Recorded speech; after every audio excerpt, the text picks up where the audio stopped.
안녕하십니까. 김영식 목사입니다. 오늘은 예레미야 7장에 있는 선지자 예레미야의 성전 설교를 한번 생각해 보겠습니다. 선지자 예레미야의 메시지의 내용이 이 나라는 망한다. 그리고 수도인 예루살렘 성은 파괴되고 하나님의 성전도 파괴된다는 것이었습니다. 그러니까 예레미야는 이스라엘 백성들에게 유다 나라죠. 유다죠. 너희들이 그래도 목숨이라도 부지하려면 빨리 바벨론에 항복해라. 이것이 예레미야의 메시지의 주된 내용이었습니다. 예레미야의 메시지가 이러하니까 당시의 사람들이 그를 좋아할 리가 없었습니다. 예레미야를 매국노 취급을 했죠. 그래서 먼저 제가 예레미야 7장에 있는 중요한 본문을 한번 읽어드리겠습니다. 여호와께로부터 예레미야에게 말씀이 임하니라. 이르시되 너는 여호와의 집 문에 서서 이 말을 선포하여 이르기를 여호와께 예배하러 이 문으로 들어가는 모든 유다 사람이 여호와의 말씀을 모든 유다 사람들아 여호와의 말씀을 들으라. 4절에 너희는 이것이 여호와의 성전이라. 여호와의 성전이라. 여호와의 성전이라는 거짓말을 믿지 말라.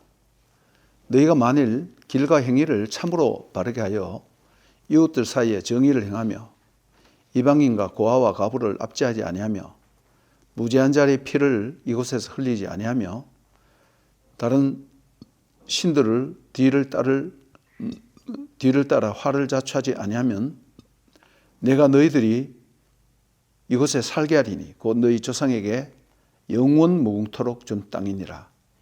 보라 너희가 무익한 거짓말을 의존하는도다. 너희가 도둑질하며 살인하며 간음하며 거짓 명세하며 바알에게 분향하며 너희가 알지 못하는 다른 신들을 따르면서 내 이름으로 일컬음을 받는 이 집에 들어와서 내 앞에 서서 말하기를 우리가 구원을 얻었나이다 하느냐. 이는 이 모든 가증한 일을 행하려 함이로다. 내 이름으로 일컬음을 받는 이 집이 너희 눈에는 도둑의 소굴로 보이느냐. 보라 나 곧 내가 그것을 보았노라. 여호와의 말씀이니라. 그러면서 15절 16절을 12절부터 너희는 내가 처음으로 내 이름을 둔 처소 실로에 가서 내 백성 이스라엘의 악에 대하여 내가 어떻게 행하였는지 보라. 그러므로 내가 실로에 행한 같이 너희가 신뢰하는 바 내 이름으로 일컬음을 받는 이 집 곧 너희와 너희 조상들에게 준 이곳에 행하겠고 내가 너희 모든 형제 곧 에브라임 온 자손을 쫓아낸 것 같이 내 앞에서 너희를 쫓아내리라 할지니라. 예. 이런 경고를 아주 강력한 경고를 하고 있습니다. 여호와 하나님께서 왜 선지자를 통해서 이런 무서운 경고를 하실까요? 당시 하나님의 백성인 유대 나라의 문제는 여러 가지가 많지만은 주로 세 가지로 요약할 수 있습니다. 첫째, 우상 숭배입니다. 하나님의 언약 조항인 10계명의 1, 2계명을 어기는 거죠. 그래서 7장 29절에서 34절을 보면 이런 말씀이 있습니다. 너희 머리털을 베어 버리고 벗은 산 위에서 통곡할지어다. 여호와께서 그 노하신 바 이 세대를 끊어버리겠습니다. 여호와께서 말씀하시되 유다 자손이 나의 눈앞에 악을 행하며 내 이름으로 일컬음을 받는 집에 그들의 가증한 것을 두어 집을 더럽혔으며 그 우상이란 뜻입니다. 흰놈 아들 골짜기에 도벳 사당을 건축하고 그들의 자녀들을 불살랐나니 그 흰놈 아들 골짜기란 것은 예루살렘에 있는 그 성 밖에 쓰레기 하치장이에요. 온갖 더러운 것과 또 뭐 묘지도 있고 거기에 우상 숭배의 사당을 만들어 놔놓고 심지어 자기의 자녀를 불태워서 인신제사를 드리는 그런 일까지 자행했다는 것입니다. 예. 이 뭐 갈 때까지 갔는 거죠. 두 번째는 종교적인 형식주의입니다. 즉 외형만 번들을 거죠. 겉으로 보기에 제사는 잘 드려요. 많이 드려요. 요즘 말로 하면 예배 멋있게 드립니다. 또 자주 드립니다. 그런데 진정으로 살아계신 하나님 앞에 예배 드리지 않는 거죠. 종교적인 그 제의적인 형식주의에 빠져 있는 거예요. 5장 30절과 31절을 보면 5장 1절에 보면 너희는 예루살렘 거리로 빨리 다니며 그 넓은 거리에 찾아보고 알라. 너희가 만일 정의를 행하며 진리를 구하는 자를 한 사람이라도 찾으면 내가 이 성을 용서하리라. 아, 이거 무섭지 않습니까? 이렇게 타락했다는 것입니다. 그 다음 마지막 절을 보면 이 땅에 무섭고 놀라운 일이 있도다. 선지자들은 거짓을 예언하며 제사장들은 자기 권력으로 다스리며 내 백성을 그것을 좋게 여기나니 마지막에는 너희가 어떻게 되겠느냐. 하나님이 탄식하는 거예요. 네. 이렇게 종교적인 형식주의가 만연하다 보니까 하나님의 그 의와 공의가 시행되지 않고 하나님의 도가 하나님의 길이 그냥 팍 무너져 버리는 거죠. 그래서 7장 3절을 보면 이런 말씀이 있습니다. 만군의 여호와 이스라엘의 하나님 여호와께서 하나님께서 이같이 말씀하시되 너희 길과 행위를 바르게 하라. 예. 그러면서 3절을 보면 만일 너희가 길과 행위를 참으로 바르게 하여 이웃들 사이에 정의를 행하며 이방인과 고아와 과부를 압제하지 아니하며 무죄한 자리 피를 이곳에서 흘리지 아니하며 다른 신들의 뒤를 따라 자초하지 아니하면 즉 하나님 대신에 우상을 섬기고 그러니까 하나님 대신에 우상을 섬기니까 종교적인 형식주의에 빠질 수밖에 없죠.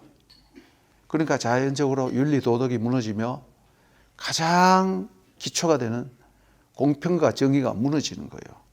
예. 예레미야 34장 8절에서 12절을 보면 이런 말씀이 있습니다. 한번 읽어드리겠습니다. 제가 뭐 시간 좀 가지만은 송아지를 둘로 쪼개고 그 두 조각 사이로 지나매 내 앞에 언약을 맺었으나 그 말을 실행치 아니하여 내 계약을 어긴 그들은 곧 송아지 두 조각 사이로 지난 유다 고관들과 예루살렘 고관들과 내시들과 제사장들과 이 땅 모든 백성을 내가 그들의 원수의 손과 그들의 생명을 찾는 자의 손에 넘기리니 그들의 시체가 공중의 새와 땅의 짐승의 먹이가 될 것이며 뭐 또 이 뒤에 나오는데 이건 무슨 내용이냐면 하나님께서 공평과 정의를 행하라 하니까 시드기야 왕 때에 고관들과 이런 사람들이 자기네들만 부를 축적하다 보니까 백성들을 노예로 삼게 되는 거예요.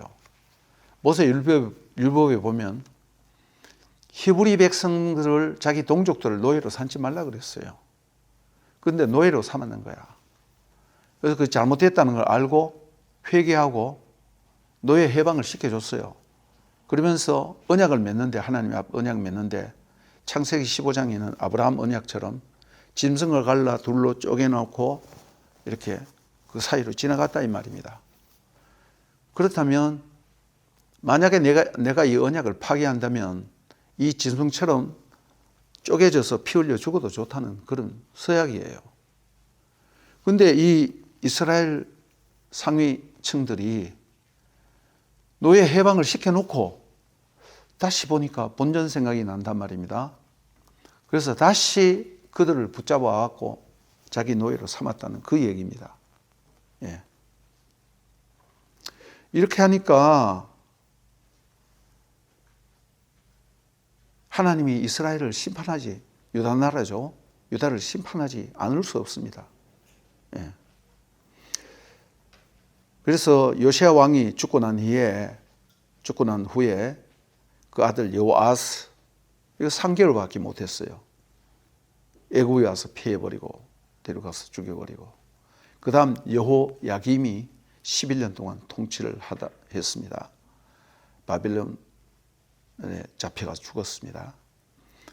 그 다음 그 아들 여호야긴이 왕위를 이어받았는데 3개월밖에 못했어요. 포로로 잡혀갔어요. 그때 에스겔도 잡혀갔죠.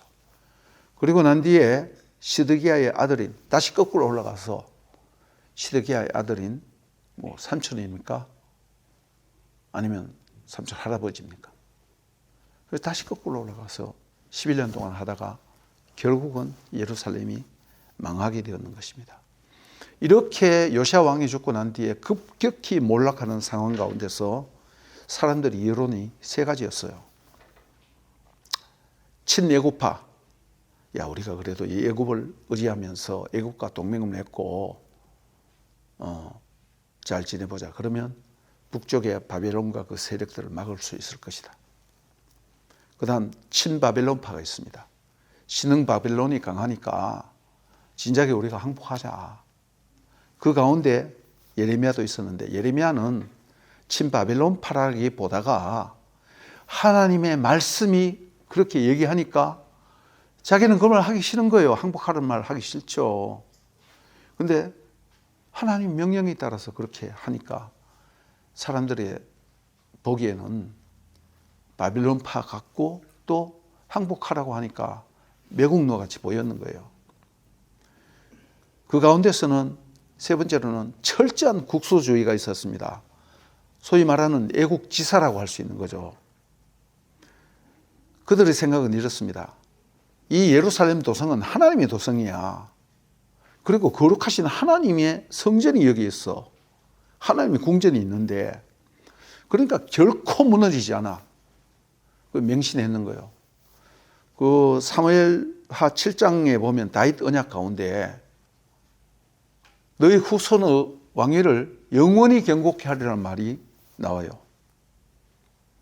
그리고 얼마 전 이사야 선지자 때에 히스기야 왕이 아시리아의 사네립의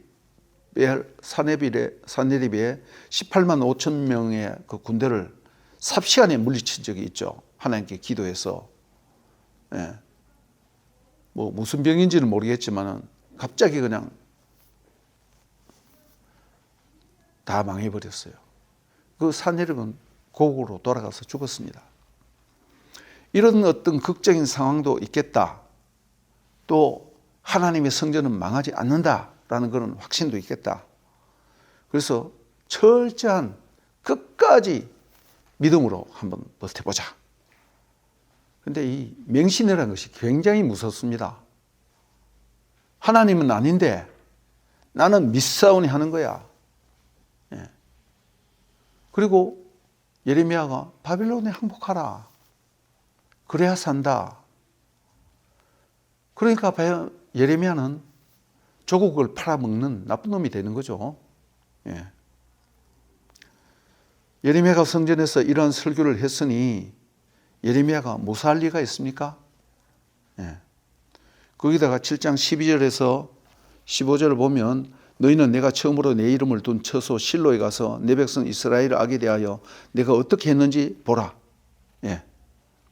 그러므로 내가 실로의 행함같이 너희가 신뢰하는 바 내 이름으로 일컬음을 받는 이 집 곧 너희와 너희 조상들에게 준 이곳에 행하겠고 내가 너희 모든 형제 곧 에브라임 온 자손을 쫓아낸 것 같이 내 앞에서 너희를 쫓아내리라 하셨다 할지니라. 실로의 성전은 어떻게 망했습니까? 모세의 성막이 40년 동안 광야에서 이스라엘과 함께 행진했죠. 가나안 땅에 들어가서는 여호수아서 18장 1절을 보면 알겠지만 실로에 하나님의 성막을 안치했단 말입니다. 그런데 그것이 여러분 사무엘상 1장에 보면 사무엘의 아버지 엘가나도 거기 가서 제사를 드리죠.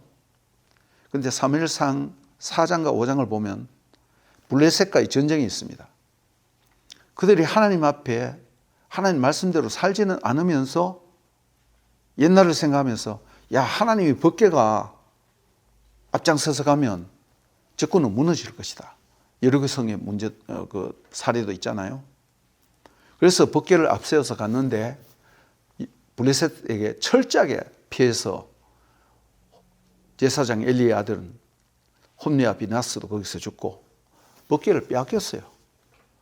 그래서 다곤 신당에 법궤를 갖다 놓으니까 하나님 살아계시니까 다곤의 팔도 부러뜨리고 목도 부러뜨리고 블레셋 사람들에게 뭐 종기도 나게 하고 연병이 돌기도 하게 그들이 감당을 못하니까 베스메스로 해서 보냈죠. 그런데 베스메스 주민들이 또 법궤 뚜껑을 열고 들다봤어요. 그러면 안 되거든요. 죽거든요. 죽었습니다. 그래서 유다 지파에 있는 기랏 예아림에 법궤를 갖다 놨어요. 그 후에 사무엘하 6장에서 다윗이 왕이 되고 드디어 그 법궤를 다윗성으로 옮겨오는 것입니다. 예. 여기에 대한 내용이 시편 78편 60절에서 72절에도 있고 사무엘하 6장과 7장에도 있고 시편 132편에도 자세히 나와 있고 이미 제가 여러분들에게 많이 말씀드렸습니다. 예.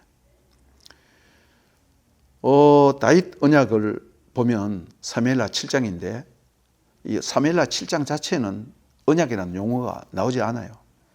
그러나 시편 89편에 보면 이것을 다윗 언약이라고 말하고 있습니다.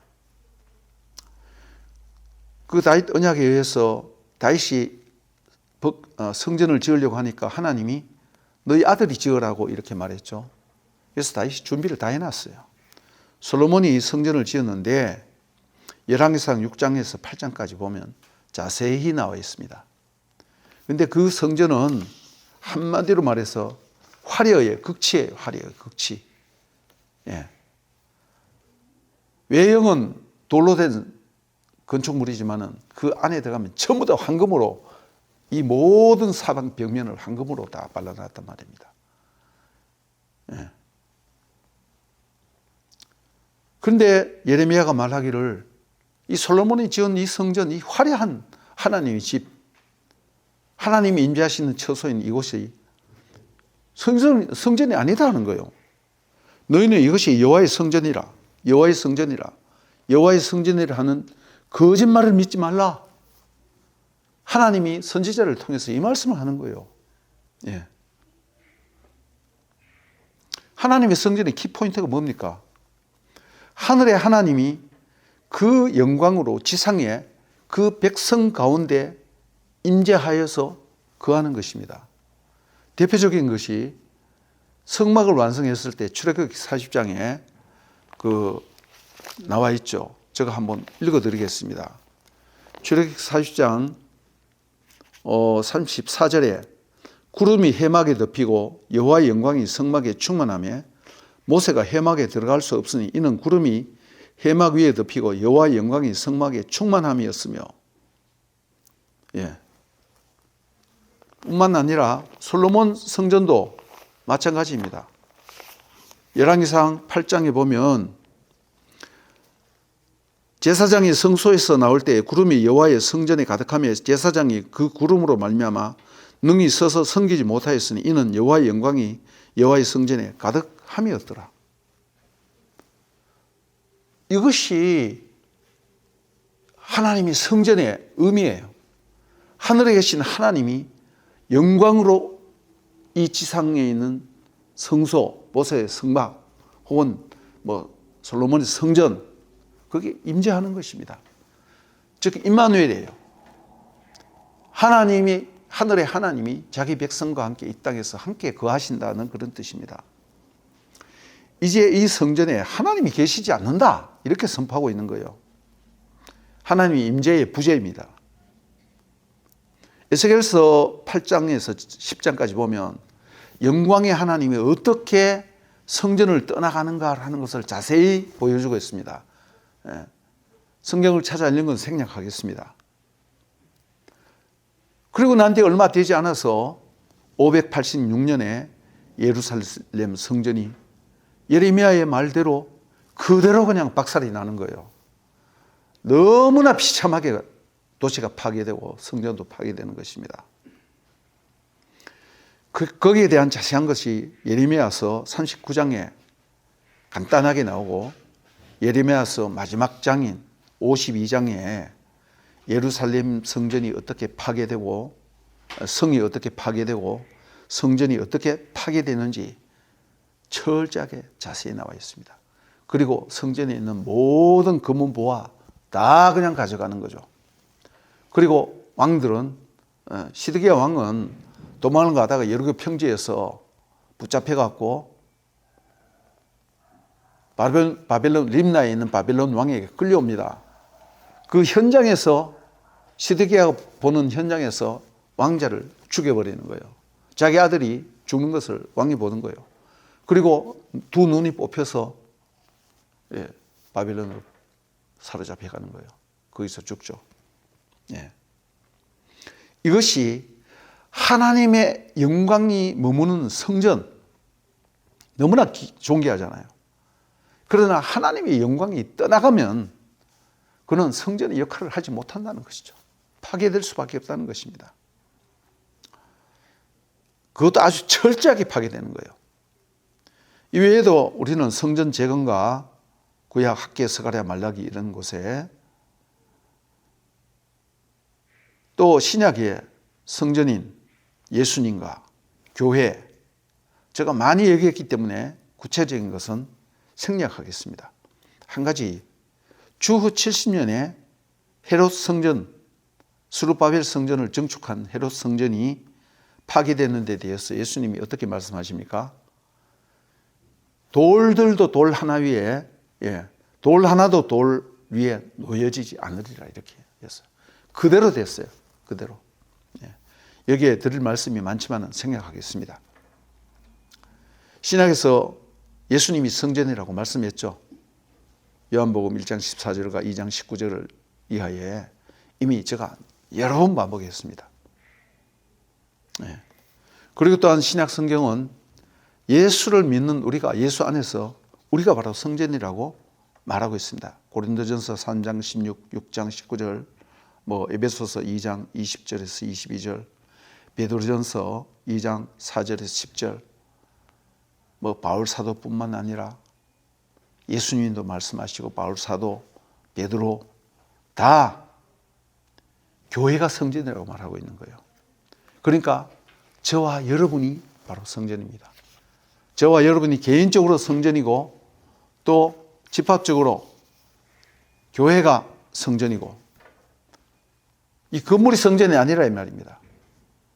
하나님의 성도들이 모여서 예배드리는 그것이 바로 성전이에요. 그런데 이 성전은 하나님의 영광이 임재하는 곳이다, 이 말입니다. 하늘에 계신 하나님, 창조주 하나님, 무소부재하시고 전능하신 하나님이 한 장소에 오셔서 거하신다는 것입니다. 이것이 성전의 의미예요. 그런데 그 장소는 어딘가? 구약에서는 처음에는 실로였고 그 다음 시온산이었는데 다 파괴됐다, 이 말입니다. 그리고 예루살렘 성전도 주 70년에 파괴됐다, 이 말. 왜 그런가? 교회가 성전이기 때문에, 저와 여러분이 성전이기 때문에, 하나님의 영광의 빛이 비치고 드러나는 곳이 성전인데 그 역할을 다 했다, 이 말입니다. 그래서 만일 하나님의 영광이 비치고 드러나야 할 것이 죄로 오염되고 더러워지면 더 이상 이 세상에 하나님의 성전이라는 것은 존재할 가치가 없는 것이에요. 예수님은 다른 말씀으로 말씀하셨습니다. 너희는 세상의 빛과 소금이라. 만약에 소금이 빛을 맛을 잃으면 어떻게 되려? 짓밟혀 버려진다 그랬습니다. 저와 여러분 각자, 우리 모두가 하나님의 영광의 성전이라는 사실을 깊이 인식해야 됩니다. 그리고 우리에게 주어진 사명이 뭐냐면 이 하나님의 영광의 빛을 우리의 인격과 삶을 통하여 이 어두운 세상에 비추는 것입니다. 우리가 그 역할을 하지 못할 때 옛 하나님의 백성이었던 옛 이스라엘이 포로로 잡혀가고 망하는 것처럼 오늘날 하나님의 교회도 그렇게 될 수밖에 없다는 것입니다. 아주 엄중한 말씀이죠. 우리는 이 말씀을 아주 마음 깊이 새기고 우리가 하나님의 영광의 빛이 되는 성전이 되어야 할 것입니다. 오늘은 여기까지 하겠습니다. 감사합니다.